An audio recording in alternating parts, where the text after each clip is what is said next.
Boa tarde, pessoal, tudo bem? Que saudade que eu estava de vocês. E nós estamos aqui de volta com o nosso Papo Saúde, aquele podcast, né, patrocinado, desenvolvido pela nossa querida Unimed Itaúna, que você gosta, que eu gosto e que a gente sempre recebe convidados muito especiais aqui. E hoje, oportunamente, eu estou recebendo ele, Dr. Ronan. Dr. Ronan, especialista em pneumologia. Se eu tiver falado errado, você me corrige, tá, doutor? Que a gente vai aprendendo. Mas para você que está nos assistindo, especialista em doenças respiratórias e afim. E assim, vamos conhecer o trabalho que é desenvolvido por ele. Seja muito bem-vindo, doutor Ronan. Muito obrigado. É isso aí mesmo. É especialista em pulmão, doenças respiratórias e a especialidade é conhecida como pneumologia. Que bom, Ronan, que bom. Vai ser um bate-papo muito agradável. Ronan, esfriou. Já pioram as doenças respiratórias? Conta pra gente um pouquinho sobre isso.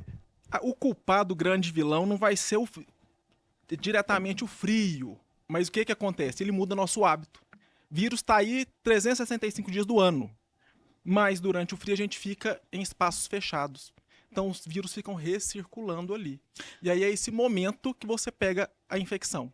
Interessante, né? Porque o coitado do frio, ele leva a culpa de tudo, mas na verdade é o confinamento que agrava as situações. Lógico, existem alguns detalhes. Tem pacientes que estão...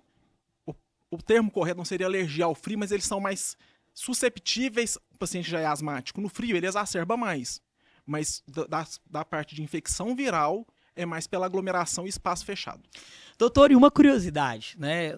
Eu que sou da década de 80, 90, a gente escuta, né, muitos mitos, né? E às vezes algumas coisas são verdades, outras nem tanto. Aproveitar a oportunidade aqui no nosso Papo Saúde e lhe perguntar. A sociedade está ficando mais fraca para resfriados e doenças respiratórias? Porque minha mãe diz que essa turma de hoje é muito frágil. Isso é verdade? Isso é mentira? Conta pra gente um pouquinho. A sociedade tá mais sensível? Não tá, não. O que acontece? Hoje nós temos mais ferramentas para diagnóstico. Importante isso. Antigamente, poucos locais tinham acesso à radiografia. Então o paciente tinha uma pneumonia leve e não tratava. E ali ficava com cicatriz pulmonar, uma infecção não tratada. Depois que o advento da radiografia, ela ficou mais popular. E agora a gente tem a tomografia, que você vê pequenas alterações pulmonares no exame que você consegue, de imediato, já ver a imagem dele. Então, assim, nós estamos fazendo mais diagnósticos. Não quer dizer que a população esteja mais fraca. Mas, lógico, globalização, a troca de vírus e bactéria está muito maior do que na década de 80, de 60. Exatamente, que importante saber disso. E uma curiosidade que acredito que eu tenha e que também os nossos espectadores e telespectadores têm também, é do tal do diagnóstico diferencial. Por quê? Um cidadão comum, ele às vezes pode cozinhar um termo do senso comum, uma gripe e ela avançar para uma doença maior, ou às vezes ele se precipita. Dá para ajudar a gente com alguma orientação, doutor, de fazer esse diagnóstico em casa antes de superlotar os consultórios? Claro que dá. Lógico, eu que trabalho, inclusive, em pronto atendimento também, às vezes eu faço plantão no PA da Unimed. Sim. Nós trabalhamos muito com diagnóstico diferencial. O que é isso? É você pensar numa gama de diagnósticos que vai levar aquele paciente a um estado mais grave naquele momento, né? Então a gente pensa em vários diagnósticos e vai excluindo aquilo ali. Mas lógico, não é todo resfriado, porque assim a gente coloca no mesmo cesto. Gripe, resfriado, pneumonia, são coisas muito diferentes, né? A gente está circulando aí rinovírus, influenza, vírus sincicial respiratório. E assim, o resfriado comum, que é a infecção de viário superior, é aquele paciente mesmo, o nariz que coça, aquela tosse burricidinha, mas que vai passar aí com 3, 4 dias só tomando sintomático. Lógico, a gente tem pensado nos pacientes com doenças respiratórias já de base. Importante. Quem já tem doença prévia. Pode acontecer de um resfriado comum exacerbar a doença base do paciente. O paciente asmático, ele exacerba. Mas na grande maioria dos pacientes saudáveis, o resfriado vai ser autorresolvido. Sinais de alerta. O paciente ficou mais cansado, aquela febre que não passa, uma secreção, uma tosse que ficou mais produtiva, o paciente está mais cansado, não cansava para tomar banho, agora está mais cansado. São sinais de alarme, com certeza. Cuidados, doutor. Você trouxe para a gente aqui uma informação muito importante do quanto o confinamento, né, a ausência da troca de oxigênio pode ser ruim. Os cuidados, para além desse, realmente, de repente, se proteger um pouco mais do frio, as pessoas às vezes acabam usando muito mais roupas do que se utilizavam e tal, para além da sensação térmica. Tem alguma coisa que possa fazer do ponto de vista de alimentação, do ponto de vista de suplementação? Conta um pouquinho pra gente aí, aquela pessoa que não quer perder o dia de trabalho por conta de uma gripe ou um resfriado. O sistema respiratório ele está intimamente ligado com o sistema cardiovascular, sistema muscular. Então, o paciente que tem uma alimentação saudável, pratica atividade física de forma regular, é um paciente que já tem uma reserva cardiorrespiratória muito maior, né? Lembrando que, quando a gente fala de roupa de frio, tudo, é muito importante, principalmente os pacientes asmáticos prévios, pegar essas roupas de frio, roupa de cama, lavar antes de usar. Muito porque bem. aquilo ali virou um depósito de ácaro. E aquilo pode exacerbar o paciente já respiratório, ou até uma alergia de algum paciente saudável. Então, o paciente vai ter sinais de rinite e vai achar que é um resfriado e não é. Entende? Entendi, perfeito. Nunca tinha pensado nisso. Exato. Que às vezes a roupa de cama, a roupa de frio mais grossa, fica lá guardada às vezes por meses, Exato. né? E tal. E quando a gente vai tirá-la, a gente de repente pode estar até aumentando alguma coisa nesse sentido. Exatamente. Doutor Ronan, os associados da Unimed, e claro, eles são extremamente bem atendidos porque eles têm, né, um atendimento diferenciado. Você tem percebido no seu dia a dia clínico uma maior demanda de, por exemplo, preventiva, quando eles te procuram no seu consultório, ou até lá no pronto atendimento, preventiva, as pessoas têm se cuidado mais em relação a isso, elas perguntam mais sobre vacinas, sobre suplementos. Você tem percebido essa mudança de comportamento para quem tem Unimed? Principalmente pós-pandemia, né? Passamos pela pandemia de Covid aí, e uma coisa que é nítido, que vacinação foi um divisor de águas para a pandemia, né? O mundo estava tirando aí viés ideológico, político, não estou aqui para isso de jeito nenhum, mas as vacinas voltou o mundo mais ou menos para o normal, né? Então é isso. Então, meus pacientes que já têm doenças respiratórias de base me procuram antes para a gente atualizar cartão de vacina, para a gente já começar alguma medicação, otimizar medicações inalatórias que tem, né? Podemos otimizar. Então, esses pacientes procuram. Agora, a demanda maior são de pacientes que exacerbam no inverno. Então, exacerba no inverno, o tempo fica mais seco, via respiratória sofre mais, aumenta as queimadas, então tudo piora o ar nesse período. E esses recursos, doutor, que são comercializados em lojas específicas, até farmácias, como umidificadores, essa coisa, né, dos nossos pais de colocar uma bacia de água no quarto, uma toalha molhada. O que disso de fato faz sentido? O que disso de fato pode ajudar para períodos mais secos? Vamos lá. Para a gente respirar, nossa via aérea tem que aquecer e umidificar o ar. Então, quando o tempo fica seco, você já vê que ela tem um esforço maior para fazer isso. Bacia de água no quarto, toalha molhada, excelente recurso para deixar o ar mais umidificado. Olha que bacana. Umidificadores de farmácia e lojas de eletrodoméstico. Desde que esse umidificador seja higienizado de forma periódica e tenha selos do Inmetro, essas coisas, muito bem-vindo. Qual é o problema do umidificador? Não ter os cuidados necessários com ele e ao invés de ajudar, ele vai piorar. Porque ele é úmido, vai crescer mofo e ao invés dele ficar umidificando o ar, ele vai começar a jogar mofo no seu ar. Então você pode piorar a doença respiratória. Entendi. E que bom ouvir isso, porque a gente sempre acha que às vezes receitas caseiras, como a toalha e a bacia, podem não ser eficientes. E às vezes a gente até faz algum investimento no equipamento de maior valor agregado que pode funcionar contrariamente.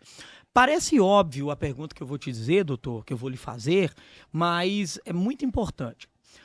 A gente sempre é alertado para crianças e idosos terem mais cuidado com as questões respiratórias. Por quê?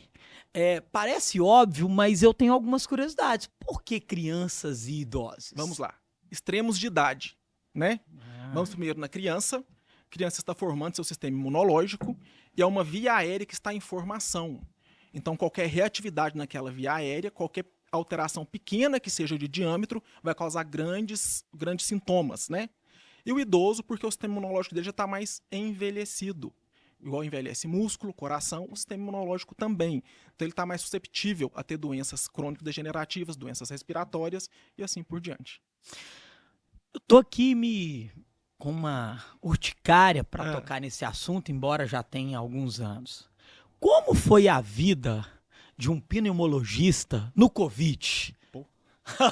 Aí você tocou na ferida. Poxa, Então porque vamos lá. assim, eu tô aqui tentando entender, viu, doutor? Foi, e eu tava na residência no Covid, né?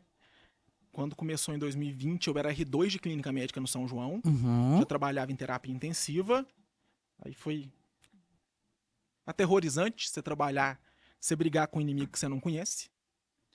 E aí eu fiquei um pouco mais confortável quando eu fui para pneumologia. Eu tive lá grandes exemplos, né, numa Teresa, e que, lógico, teve grandes catástrofes, tivemos grandes perdas, mas tivemos vitórias, assim, impressionantes em cima do Covid. Então, assim, foi desafiador, mas foi de um crescimento profissional enorme. Enorme, enorme, assim. E de você entender, talvez eu vou até estender aqui agora, Fique à vontade. que às vezes a experiência clínica de um médico mais antigo aí faz muita diferença. Protocolos são muito bons, diretrizes são muito boas, mas o olhar daquele seu chefe que está há anos vendo o paciente faz muita diferença. Ó, interessante e parabéns, viu, por... A gente está numa geração de que o antigo ou o experiente é ultrapassado e você está trazendo, seus colegas médicos vão ficar muito felizes de ouvir, você está trazendo um recorte de que a experiência ambulatorial, a experiência clínica ainda e talvez sempre vai ter muito seu valor. Graças a Deus. Importantíssima. O médico experiente que ainda já tem uma carga clínica e se mantém atualizado, temos vários em Itaúnas que eu admiro muito, inclusive aqui no Manuel Gonçalves. Sim. Eles fazem muita diferença. Muita. Aquele médico que você pode se espelhar. Eu vou usar um termo que talvez não seja médico, mas assim, os aparelhos, eles evoluíram muito, doutor. Hoje, o grau de precisão para se fazer um raio-x, né, a minha mãe ia falar chapa, Sim. Né? Evoluiu muito, como é que tá isso? Muito, e cada dia mais. Hoje existe uma disputa, talvez, é uma disputa mesmo, em qual metodologia consegue diagnosticar de forma mais precoce as doenças respiratórias. Então você tem tomografias com softwares que conseguem ver o paciente que está com sinais de DPOC, né, o enfisema, antes dele ter sintomas ou antes dele alterar a espirometria, que é a prova de função ventilatória dele.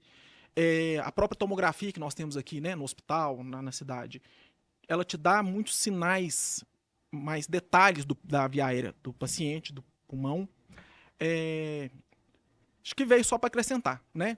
Hoje em dia nós temos, nos grandes centros, ainda não chegou para nós, painéis respiratórios que você consegue identificar em prazo de 1h30, 2 horas, qual bactéria que está infectando aquele paciente, qual vírus. É um painel pré-determinado dos principais micro-organismos. Então você consegue detectar em 1h30, 2 horas qual que é aquele micro-organismo que está com o paciente. E aí... Pois é, doutor Rona, olha que interessante. Eu sou um defensor muito grande de que a gente precisa ser autossuficiente na cidade da gente, enfim. E eu queria fazer uma pergunta para você, né, no auge da sua experiência. O marciliano, de repente, carece de alguns cuidados respiratórios, tem ali uma asma, tem ali alguma coisa, ou às vezes ele está passando por um período diferente. Itaúna atende bem com seus profissionais, com os recursos que aqui existem, para alguém que precisa ter um acompanhamento mais de perto, por exemplo, de um pneumologista? Nós estamos bem cercados, bem atendidos a Itaúna? O associado Unimed pode ficar tranquilo que ele está bem assessorado? Tá.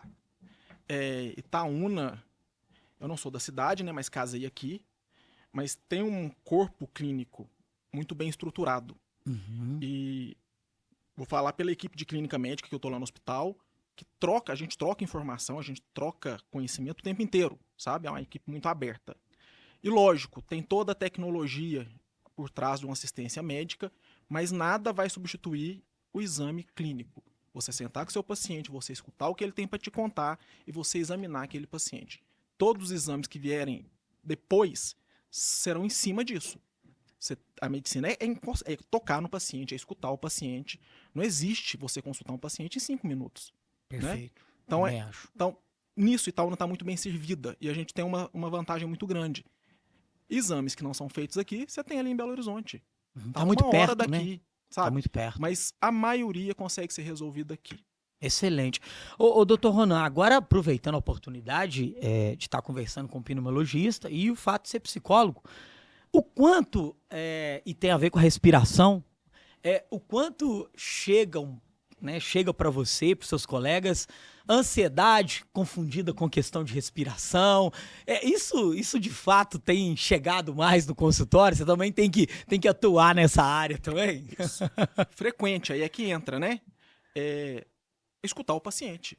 Perfeito. Aquele paciente que fala assim, não, do nada eu tô deitado e eu sinto uma falta de ar. Uhum. Opa, não teve contato com nada. Então, assim, escutar seu paciente. Lógico, existe quadros de dispneia relacionada à ansiedade, mas eu nunca vou colocar como a principal causa.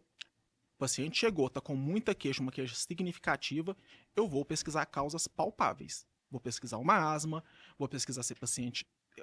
o trabalho deles pode ser alguma pneumoconiose, se esse paciente tem história de tabagismo, enfim. Então você pesquisa, faz uma pesquisa, fenotipa esse paciente e só assim, depois de tudo descartado, eu encaminho esse paciente para o psiquiatra, que aí é o profissional mais capacitado para manejar isso, mas sempre de perto. Não quer dizer que o paciente tem uma ansiedade, que ele não pode ter uma asma. Perfeito, é muito importante cuidar de uma maneira mais sistêmica, Exatamente. né, doutor? Exatamente. Uhum. Ô, Ronan, conta pra gente aqui uma coisa importante, doutor Ronan. Eu vim de uma geração de ver o Ayrton Senna com a Marlboro, né, com uma propaganda de uma determinada marca de cigarros. De fato, as pessoas estão mais conscientes dos riscos do cigarro. Esse lance aí desse vapor, me parece. Conta pra gente um pouquinho do que pode acontecer com as pessoas, assim, realmente o estrago que se faz não é tanto assim. Esse vapor, ele faz sentido, ele não faz sentido. Marciliano, eles conseguiram piorar isso. Bom, nós não vamos arranjar briga com nenhuma empresa aqui, mas é só pro o nosso associado aqui tá esclarecido. Ótimo ponto. A indústria que está por trás do cigarro eletrônico é a mesma da década de 80, 70. É a mesma indústria. Só que ela mudou o foco, né? A população da década de 70, 80 tem consciência dos malefícios do cigarro de papel. Sim. E a geração que cresceu vendo um intervalo aí sem cigarro caiu na onda do cigarro eletrônico. Uhum. E aí no Brasil a gente tem uma coisa pior ainda, porque aqui não é legalizado. Uhum. Então a gente não sabe nem de onde vem esse cigarro eletrônico, de que ele é feito. Tá tendo muita doença. Já tem uma entidade nova aí que é relacionada ao cigarro eletrônico, mas lembrando das doenças padrões, né? Cigarro eletrônico vai causar bronquite, cigarro eletrônico pode causar fibrose no pulmão. Já teve relatos do cigarro eletrônico causando uma inflamação pulmonar, salvo a proporção de pandemia, semelhante ao Covid. Nossa. De paciente precisar de oxigênio em dose alta, uma inflamação muito aguda, certo? Porque o cigarro de papel ele causava lesão em longo período. O eletrônico ele causa essa lesão com tempo longo de exposição, mas ele também pode causar uma lesão aguda. Impressionante. Doutor, quando você pega, só pra gente ter uma noção, e é bacana por causa da nossa audiência aqui, quando você pega um raio-x, uma ressonância, enfim, uma imagem de um pulmão, de um fumante, por exemplo, e comparado com um não fumante, por exemplo, é assustador mesmo, assim? Como é que é isso? O raio-x você tem sinais de uma doença mais avançada. Então, assim, eu falo muito com meus pacientes que fumam, jovem, adulto, idoso. Ninguém passa ileso pelo cigarro. Alguma coisa você vai achar no paciente que fuma. No raio-x eu vou ter alterações de uma doença mais avançada, mas voltando lá no início, uma tomografia me dá sinais mais sutis. Eu vou ter ali um espessamento brônquico, eu vou ter ali já uma redução de parênquima, que é um sinal de enfisema. Então, assim, é um paciente que ainda não alterou a função pulmonar dele. A hora que eu faço a espirometria pode estar normal.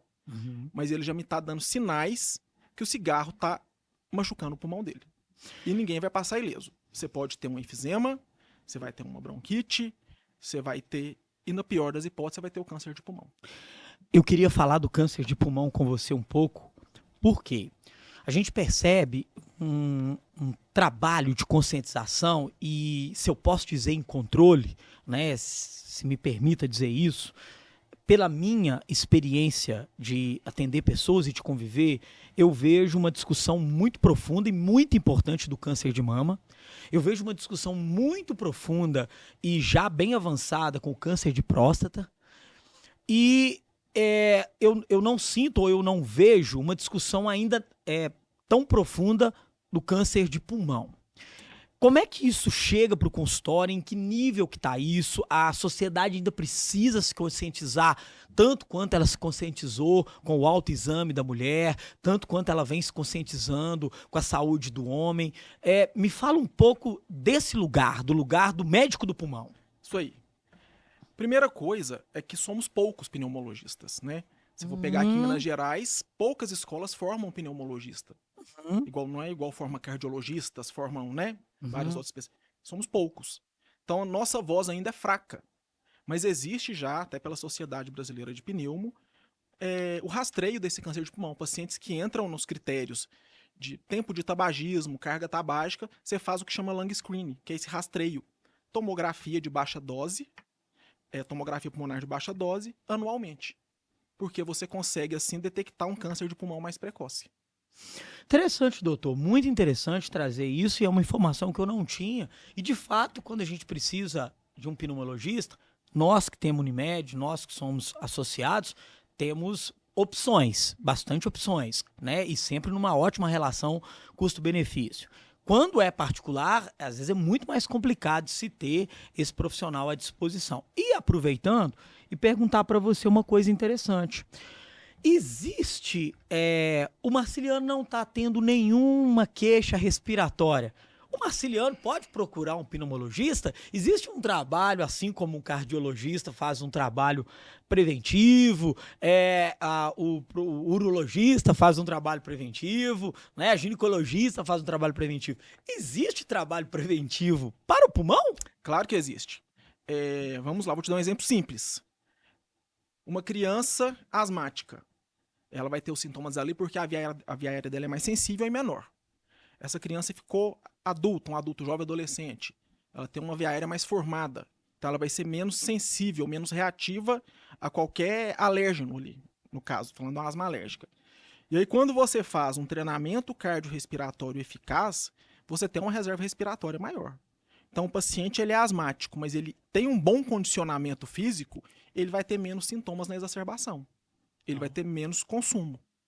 Esse papo saúde é muito importante. Eu vou aproveitar e vou fazer uma pergunta que eu sempre tive vontade de fazer e nunca tive oportunidade, porque ou eu estava tratando de alguma coisa corretiva ou eu passava desapercebido.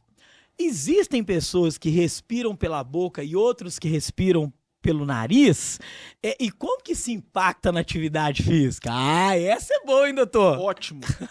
Existem, mas o normal, o fisiológico, é respirar pelo nariz.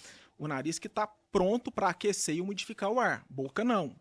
Então o paciente que respira pela boca é aquele paciente que vai ter queixas de garganta frequente, que é nariz entupido, então tem que investigar, inclusive, aéreo superior. A gente inicia essa investigação, mas o médico mais indicado, o colega otorrino. Né? Sim. Então, assim, o ideal é respirar pelo nariz. O paciente, o respirador bucal, ele vai ter uma resistência menor à atividade física. Então, via aérea, a gente até separa para exame tudo, em superior e inferior, mas ela é uma só. Então, o ar tem que entrar pelo nariz e chegar lá no final do pulmão, nos alvéolos, para fazer a troca gasosa. É uma via aérea só. Tá explicado por que eu não virei jogador de futebol? Você acabou de me dizer por quê. Aqueles aparelhos, aqueles adesivos que se colocam, e nós temos uma audiência muito bacana de crossfiteiros, de atletas mesmo que nos assistem e tal, Itaúna tem essa vocação. Mito? Funciona? Não funciona? O que você pode me dizer disso? Isso tem a ver com você. Você fala aqueles adesivos que colocam na asa do nariz? Na asa do nariz. Aquilo é numa tentativa de aumentar a entrada de ar. Né? O ar vai entrar proporcional ao diâmetro da via aérea. mas ele vai aumentar só aqui, só na entrada, no nariz. Ele não vai alterar nada da anatomia interna, pulmão, brônquio, nem nada. Mas uma coisa que você falou aí do nariz. Pacientes respiratórios bem tratados conseguem ser atletas de alto rendimento. Acho que vai dar ainda, Aí, hein? ó, corre atrás que dá certo. Eu tenho pacientes que estão aqui nessas escolas. Aqui Itaúna tem uma coisa muito forte com o esporte, né? Sim, sim. Escola de base de futebol. Sim. Tudo. Tenho pacientes que são asmáticos controlados com ótimo rendimento. Perfeito, doutor. Ganhei meu dia hoje. Acho que ainda dá pra jogar prazo. ainda, viu? Dá prazo. Dá prazo é ótimo. Doutor Ronan, uma outra pergunta também que me veio aqui agora, porque eu acho que essa oportunidade aqui é sempre muito importante quando a gente está. Existe algum tipo de alimento? A gente já sabe que o cigarro, o cigarro eletrônico, o cigarro de papel, ele é prejudicial ao pulmão. Existe algum alimento ou algum exercício específico para esse fortalecimento que, não, mas isso é bom para o pulmão? Tem alguma coisa nesse sentido? Não, antigamente se falava muito de natação, né? Sim. Paciente com problema respiratório fazendo natação. O bom da natação é que é um exercício aeróbico e ela trabalha força muscular, porque você trabalha contra a resistência da água. Então o importante é esse trabalho de força junto com o aeróbico. O principal músculo da respiração é o diafragma. Ele é um músculo como o músculo do braço. Então tem que trabalhar ele sim. E aí, hoje, né, já é sabido que o que aumenta a expectativa de vida de atividade física é ter massa muscular. Se você tem massa muscular periférica, braço, perna, você tem coração bom, você tem diafragma bom, você tem pulmão bom. Excelente. Gente, é fantástico. É uma consultoria que a gente recebe aqui no Papo Saúde, esse programa aqui da Unimed, com especialistas desse gabarito. Uma outra pergunta aí importante. O uso de bebida alcoólica, a gente sabe que ele impacta em vários órgãos, né, do nosso sistema. O pulmão tem isso também? Existe alguma coisa da bebida com o pulmão? Sofre. Pulmão sofre. Bebida. Primeira coisa que ela relaxa toda a musculatura periférica nossa. Então, o paciente que faz uso de bebida alcoólica e já está um pouco ali acima do peso, tudo, ele vai ter uma apneia do sono. A apneia do sono já prejudica o pulmão. É aquele paciente, o roncador, que acorda de manhã já com sono, que qualquer hora que encosta, cochila. Esse é um paciente que não está ventilando, não está respirando enquanto dorme. E a bebida alcoólica piora isso aí. Outra coisa que a bebida alcoólica pode fazer é o paciente que já tem refluxo, ela potencializa o refluxo. Por quê? Vai deixar dilatada a musculatura, as válvulas que a gente tem, né? Esfíncteres. Então o paciente vai aumentar a probabilidade de refluxo. Refluxo pode piorar casos de rinite, rinocinusite, pode exacerbar doenças pulmonares. Então, assim, não diretamente, mas indiretamente o álcool sim prejudica a saúde pulmonar. O álcool a gente sabe o tanto que ele pode dar ali algum prazer momentâneo, mas ele é extremamente delicado. Doutor Ronan, o que dificulta para as pessoas cuidarem da saúde respiratória delas? A dificuldade, às vezes, de encontrar o profissional competente como você, o desconhecimento, uma coisa que tem que estar gritante para procurar. O que mais afasta as pessoas do tratamento preventivo, principalmente? A minha percepção realmente é aquela que a gente já falou, somos poucos, né? Que Itaúna tem eu e o Dr. Ober. O Dr. Ober que é da cidade, né? Um excelente profissional. Nossa. E eu que vim. Tô aqui, casei aqui, fiz família aqui. Então o acesso é mais difícil. E por ter pouco acesso, ter pouco conhecimento, não é igual cardiologista, que a pessoa já sabe, não, eu tô aqui com pressão alta, eu vou procurar o cardiologista, né? Como o acesso é mais restrito, fica mais difícil, a pessoa só procura especialista a hora que o clínico dela não conseguiu resolver aquela tosse, a hora que ela tá chiando e tá usando a bombinha que o médico do posto prescreveu e não tá resolvendo. Aí sim ela se dá ao esforço de procurar o especialista, porque o acesso é mais complicado.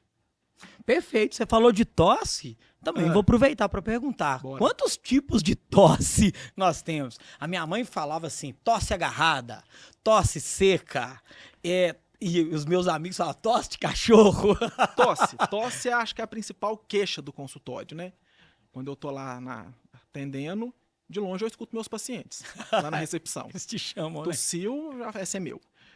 Mas tosse, ela é um sintoma, ela não é uma doença. Você tem que investigar a causa da tosse. Você tem várias causas de tosse. Refluxo é uma causa de tosse. Asma é causa de tosse. Rinite é causa de tosse. Fibroses pulmonares são causa de tosse. Então você tem que investigar a causa. Sabendo a causa, você vai tratá-la e aí sim essa tosse vai sumir. Fora isso, ficar muito bom, né? Até pro comércio. Xarope pra tosse. Isso não existe. Então, pois Isso não existe. Eu sempre falo com meus pacientes. Normalmente eles me procuram quando eles já tomaram 5 frascos de xarope, já usou bombinha do irmão, da tia, da avó e não resolveu. Então ele já vem com esse histórico. E aí sim a gente senta, faz o rastreio. Tem as principais causas. Lógico que eu não vou nas causas raras. Você investiga as principais causas e normalmente, 90% dos casos, você consegue identificar a causa e tratá-la. Perfeito, eu adorei, né? Porque eu tenho a memória afetiva muito boa e, puxa, como o xarope fez parte da minha vida. E eram as propagandas mais criativas, pra ser muito sincero, né? Era sempre um cara tossindo, ele tomava o xarope e melhorava na hora, né? Dava o quentinho do Vic. O quentinho do Vic, exatamente. Se a criança acordou, né? Bom, e deixa eu te perguntar uma coisa. Nós temos 2 pulmões. É assim mesmo que fala? 2 pulmões? 2 pulmões. E cada um com sua variação, né? Pois é, explica isso. Por que a gente tem coração, a gente tem um, o rim também a gente tem 2. Por que dessa importância de 2 pulmões e que diferença que eles têm? Vamos lá. A hora que você pensa que o coração vai bombear o sangue pro corpo inteiro, você entende. Mas a gente tem que lembrar que esse sangue chega todo novamente pro pulmão. Então você tem que ter uma área para receber todo esse sangue muito grande. Nosso pulmão, os pulmões, né? Se você tem uma estimativa, se você for abrir ele alvéolo por alvéolo, ele tem uma superfície de contato tamanho de uma quadra de tênis. Então, assim, é um órgão que tem que ventilar e oxigenar para o corpo inteiro. Entende? Ele trabalha intimamente com o coração, os dois têm que trabalhar em harmonia. E aí, assim, até anatomicamente, você coloca o coração no centro e você distribui um vaso para o pulmão direito e um vaso para o pulmão esquerdo para o sangue chegar nele e sair para o corpo com oxigênio. E quem, porventura, tiver que tirar... Como é que funciona quando a pessoa perde parte ou totalmente o pulmão? Acontece, né? Pacientes que tiveram trauma ou pacientes que tiveram algum câncer de pulmão, perde parte desse pulmão, sim. Nós não usamos nossa capacidade toda pulmonar. Não usamos. Igual a gente não usa a capacidade cerebral, não usamos ela toda. Em alguns casos, você faz a retirada de parte do pulmão ou uma lobectomia, pode acontecer desse pulmão se reexpandir e ocupar todo o espaço, né? Mas lógico, pacientes que não conseguem fazer isso, que fica com uma restrição, é um paciente que vai ter uma capacidade aeróbica, uma capacidade ventilatória reduzida. Mas conseguimos tratá-los sem prejuízo à qualidade de vida. Excelente. Ontem, Dr. Ronan, eu postei até no meu Instagram um vídeo que circulou na internet, até dar o crédito, pela Rádio Itatiaia. Eu assisti uma cena até que me emocionou muito, que é uma família ouvindo o coração do filho que faleceu e foi doado para uma outra criança. Então é uma cena que a mãe escuta, coloca um estetoscópio nela, parece que o termo é esse. É uma cena muito bonita, porque o pai e a mãe escutam o coração do filho batendo no peito de uma outra criança tão linda quanto. O pulmão, como é que é a transfusão de pulmão? Existe? Como é que é? Isso é raro? Então, é raro, mas graças a Deus eu acho que vai ser uma realidade mais comum para nós aqui em Minas Gerais. O HC foi credenciado para fazer transplante pulmonar. Vai voltar a ter transplante pulmonar em Minas Gerais. Nossa. Até ano passado, esse transplante era feito em São Paulo ou no Rio Grande do Sul. A gente tinha apenas 2 polos no país. E para o paciente ser transplantado pulmonar, lógico, você tem que preencher os critérios, ele faz o acompanhamento ambulatório de transplante, mas esse paciente ele tem que se mudar para próximo da região do transplante. Perfeito. A casa dele tem que ter um tempo pré-determinado para chegar no hospital. A meia-vida de um pulmão transplantado é muito curta. Mas essa realidade vai chegar para nós, a pneumologia mineira está em festa. Nossa. Assim, vai mudar a realidade de muita gente. Então vamos ter, eu não sei se vocês já começaram, mas a equipe já está montada. Tem profissionais excelentes do HC, entrou profissionais do Felício Roxo, profissionais de todas as grandes equipes de Belo Horizonte, né? Madre Teresa estão envolvidos nisso daí e em breve vão começar a ter transplante de pulmão em Minas Gerais. Excelente, que aula gostosa que a gente está tendo aqui hoje, né, pessoal, com o Papo Saúde e principalmente com o Dr. Ronan, que sabe muito. Covid acabou, doutor? Nunca vai acabar. Ele veio para ficar. Veio para ficar. Graças a Deus, estamos com cepas cada vez, né, mais enfraquecidas. Lógico, a vacina veio aí para mudar isso, graças a Deus. Mas ele tá aí, o Covid tá aí, igual tá o vírus sincicial respiratório, igual tá a influenza aí há vários anos. É um vírus global, né? Então agora é prevenção. Voltando à nossa ação de prevenção de Covid, vacinação. Lógico, Ronan, não vou vacinar a cada 4 meses. Aquilo foi uma medida de emergência. A gente estava em guerra. Hoje não é assim mais, né? Você está pegando as cepas antigas e fazendo a vacina. Logo em breve nós vamos ficar igualzinho influenza, vacina de gripe. Não vai ter que tomar todo ano, a cada 6 meses, né? Enfim. Mas é um vírus que veio para ficar. Vira e mexe, você tem um Covid aí. Mas hoje não é um vírus que está causando tanto estrago igual causava no passado aí próximo. Exatamente. Doutor Ronan, é muito bacana e passa muito rápido aqui o nosso bate-papo. E quanto conhecimento, viu? Quanto conhecimento, recomendo mesmo que as pessoas assistam, compartilhem, troquem ideias. Tem sempre uma criança na família, tem sempre um idoso, tem sempre você, que é o autocuidado. Que considerações finais você faria para esse período de doenças respiratórias? Nós fomos desde o Covid, as cirurgias e voltamos aqui para as doenças respiratórias. Que orientações você daria para quem está nos assistindo aqui, vai compartilhar esse vídeo? Vamos lá. Principal orientação. Temos no Brasil, nosso país, um dos maiores e mais completos programas de vacinação. Nosso Programa Nacional de Imunização é muito completo. Então, mantenham suas vacinas em dia. Importantíssimo. Atividade física regular. Muito importante. Alimentação balanceada. Lógico, não é pesar a alimentação, mas seriam essas principais recomendações. Exatamente, doutor. E eliminar os vícios que podem prejudicar a respiração das pessoas. Com certeza. Senhoras e senhores, recebemos aqui uma aula nesse nosso Papo Saúde, esse podcast da Unimed Itaúna, que já é um grande sucesso e é aquela consulta a um clique de você. Hoje recebemos ele aqui, uma grata surpresa, não o conhecia ainda profissionalmente e nem pessoalmente, mas me surpreendeu muito com o nível de conhecimento. Doutor Ronan, que aula, o Papo Saúde te agradece, te convida para voltar, aliás, toda a época que trocarmos aí de estação, é importante você voltar para poder conversar com a gente. Muito obrigado pelas suas orientações, viu? Eu que agradeço o convite. Muito obrigado. Assim encerramos mais um Papo Saúde, aquele que você sabe que é o médico a um clique de você. Um abraço e até a próxima.